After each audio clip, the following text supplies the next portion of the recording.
A veces pienso que la vida pasa demasiado rápido.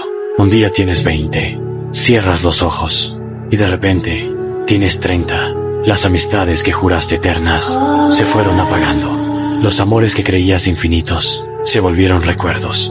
Y descubres que el tiempo no espera, que el tiempo no retrocede. Y eso duele.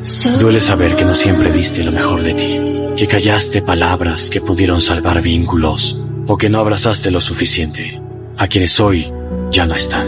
Pero también entendí algo. La vida no se trata de castigarte por lo que no hiciste, sino de aprender a valorar lo que aún puedes construir. Porque mientras respires, mientras despiertes un día más, sigues teniendo oportunidad. No importa lo que hayas perdido, ni lo que el pasado te robó. Siempre puedes empezar otra vez. La vida es demasiado corta para vivir arrepentido, pero también demasiado valiosa para dejarla escapar.